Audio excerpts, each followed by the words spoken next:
You are 9 months pregnant. That weight settles into your lower back like a boulder you were never meant to carry. Your feet have swollen past recognition. Your ribs catch fire every time the baby moves. Sleeping on your side is no longer possible. Sleeping at all is no longer possible. Here is what nobody actually tells you. For 99% of human history, you would never have done this alone. Not alone the way a hospital room makes you alone. Not alone the way a partner makes you alone.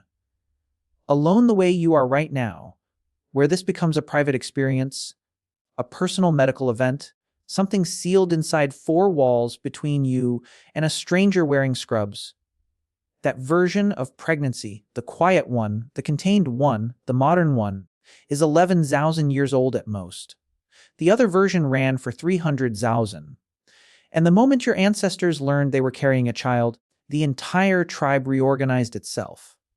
Every person who shared their fire changed what they hauled, what they did, and where they lay their head at night, because of you. So what did your ancestors actually do when someone became pregnant? Begin with what we know, without question. Your body was not designed to do this in silence. Human birth is, by every biological measurement available to us, the most dangerous birth of any primate that has ever existed. Your baby's skull is too large for your pelvis. Walking upright compressed the canal. A brain that tripled in size expanded the skull that had to travel through it. No other animal on Earth faces that collision. Your ancestors faced it without painkillers, without sterile tools, without any way to summon help beyond the reach of their own voice.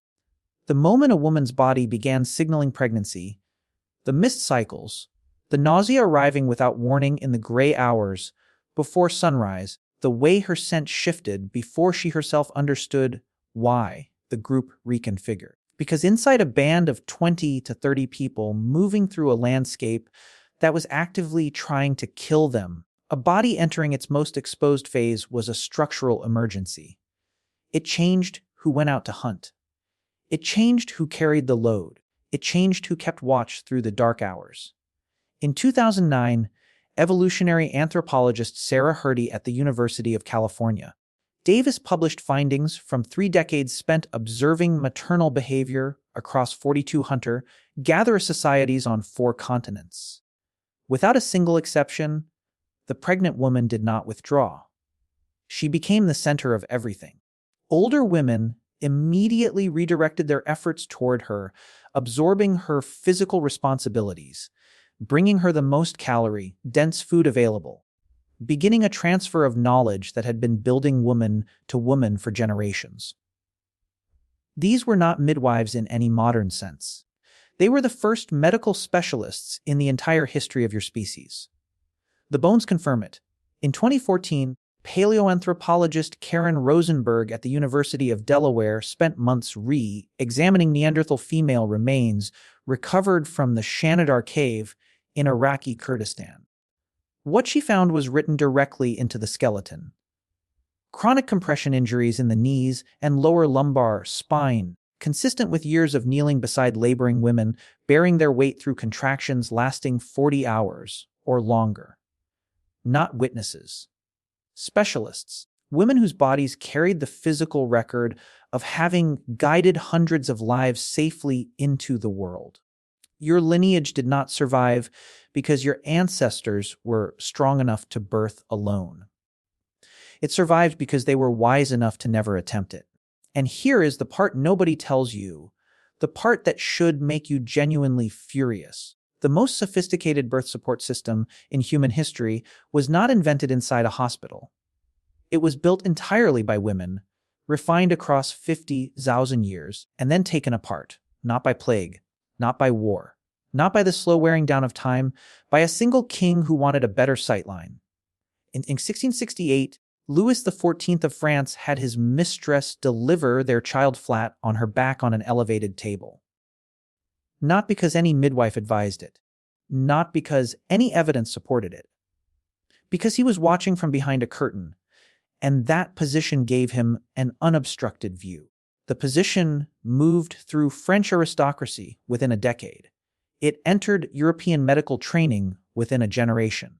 And when male physicians formally pushed female midwives out of birthing rooms across the Western world in the early 18th century, that position came with them, rebranded not as a king's preference, but as clinical protocol. It is still present in every delivery room on Earth at this very moment. Sit with that. Here is what your great-grandmother's body was actually built to do. She never once lay on her back. She squatted, kneeled, stood suspended between two women who had lived through this before her. Gravity doing what gravity knows how to do, pulling the child downward through a passage that 50,000 years of accumulated knowledge had learned to navigate. The location selected weeks in advance, soft ground, water close by, a clearing marked with ochre and burned medicinal plant material that archaeologists across sub-Saharan Africa and the Levant have uncovered at dozens of sites. Sacred not by any formal declaration, sacred through repetition, and when the position was wrong, when the baby turned sideways, descended feet first into a canal that could not receive that geometry, the midwife did not step away. She reached in, fingers pressing through the resistance of a contracting uterus, feeling through the dark for a heel, a spine, some way to reorient what was about to kill them both. The laboring woman's sound muffled by a strip of hide clenched between her teeth. Not to protect anyone's comfort, but because a sound that carried too far summoned predators. And the birth could still run another 12 hours, her body soaked through. The midwife's forearm lost past the elbow, working entirely by touch and memory, and the full weight of everything every woman before her had ever learned and passed forward. If the baby did not turn, they both died, not quickly. Over hours and then days, from the inside out. Infection spreading from the point of obstruction, tissue beginning to break down, before either of them had stopped breathing. This is what your ancestors survived. Not because they were harder than you, because the woman kneeling beside them had done this before, and the woman who taught her had done it before that, and that chain reached back unbroken into a darkness so complete it has no recorded beginning. And when the child finally arrived, silence first. Then the cord, still beating. They waited. Every measure of blood, every stem cell transferring into the infant before that connection was ever cut. Modern obstetrics gave this a name in the 1990s. Delayed cord clamping. Ancient midwives understood it 50,000 years before that. That is not progress. That is rediscovery. The new mother in your ancestors' world did not return to anything in 2 weeks.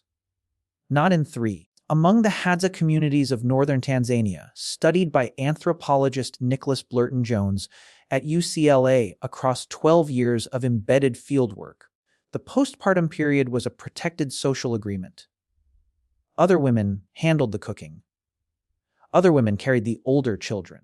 Women sat with her through the nights when the milk came in and the fever spiked and the fear showed up in the dark without a name attached to it. Not out of charity. Architecture, a system built on the understanding that a mother who is not held through recovery does not fully recover. Your body still carries that blueprint. It lives at the base of your throat right now. It lives in the exhaustion that has no physical explanation. In 2019, anthropologist Jerome Lewis at University College London documented this unbroken thread still living among the Imbangala, Bayaka people of the Republic of Congo. The positioning, the cord protocol, the preparations made from Afromoma meligueta, whose compounds have since been confirmed to reduce postpartum hemorrhage, past mouth to ear, hand over hand, without a single written word across 40,000 years. That chain is inside you. It lives in the loneliness your biology expected a circle to close around and instead found 4 walls and a discharge form. Here is what modern medicine will not write on any paperwork. It can preserve the body of the child, the structure built around that technology, the rotating strangers, the fluorescent rooms, the 2-week return to work. The solo nights where the fear sits with no name and no one is on their way. That structure is not a neutral thing. It is a system designed for output, not for the organism moving through it. And the organism is breaking. Postpartum depression is not a chemical error. It is not a deficiency in the mother. It is a nervous system wired across 300,000 years to receive one specific input: the presence of known women, sustained physical proximity, the sound of familiar voices in the darkness. Now generating a complete distress response, because that input never comes. It is calling into an empty room. Modern medicine handed you the survival of your child. The world constructed around it is taking the survival of yourself. So if your daughter were pregnant, would you want her surrounded by rotating strangers who had never spoken her name before that morning? Or by women who have known her entire life, who recognize the particular way she carries fear in her body, who know the sound of her breathing when something is wrong? You already know the answer. We built it the other way regardless.